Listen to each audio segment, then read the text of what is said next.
బట్టి విక్రమార్క తన ఉనికి కోల్పోతుందని, తన బలం తగ్గిపోతుందని, ఇక వచ్చే ఎన్నికల్లో తాను గెలిచే అవకాశమే ఉండనటువంటి స్థితి ఏర్పడుతుందని సిపిఎం నాయకుల మీద, కార్యకర్తల మీద అక్రమంగా కేసులు పెట్టి జైళ్లకు పంపిస్తున్నాడు.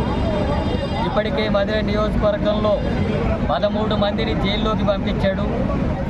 ఇటీవల రామారావు హత్య జరిగినటువంటి పాతర్లపాడులో ఎలాంటి దౌర్జన్యమంతా కూడా వాళ్ళే చేసినా, కాంగ్రెస్ వాళ్ళే చేసినా 25 మంది మీద, అట్లాగే డివిజన్ కార్యదర్శి గోపాలరావు మీద కేసు పెట్టారు. అట్లాగే ప్రభాకరు ఎరుపాలెం మండలానికి సంబంధించినటువంటి మండల కార్యదర్శి మీద కూడా అక్రమంగా కేసులు పెట్టారు.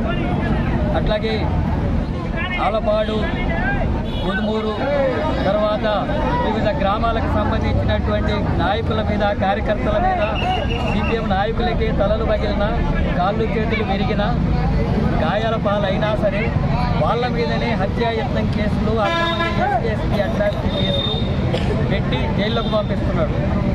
ఈ రాష్ట్రంలో కానీ దేశంలో కానీ ఎక్కడైనా దళితుల మీద దాడులు జరిగినా, గిరిజనుల మీద దాడులు జరిగినా, మహిళల మీద అత్యాచారాలు జరిగినా, అనగానటువంటి తరగతుల హక్కుల కోసం పోరాడి అవసరమైతే జైళ్లకు, ప్రాణాలకు తెగించి పోరాడుతున్నటువంటి సిపిఎం నాయకుల మీదనే అక్రమ కేసులు పెట్టి, అట్లాగే అట్రాసిటీ కేసులు పెట్టి పాల్పడడం అనేటటువంటిది జరుగుతుంది. ఈ చర్యను సిపిఎం పార్టీ రాష్ట్ర కమిటీ తీవ్రంగా ఖండిస్తుంది.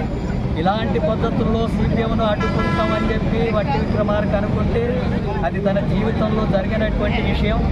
ఇటువంటి ప్రతిఘటనలు చేసి రామారావు లాంటి హత్యలు చేసినటువంటి నేపథ్యంలోనే సిపిఎం పార్టీ మధుర నియోజకవర్గంలో మరింత బలపడింది. ఖమ్మం జిల్లాలో కూడా మరింత ఎరపెక్కి పోరాటాలకు సన్నద్ధమవుతుంది.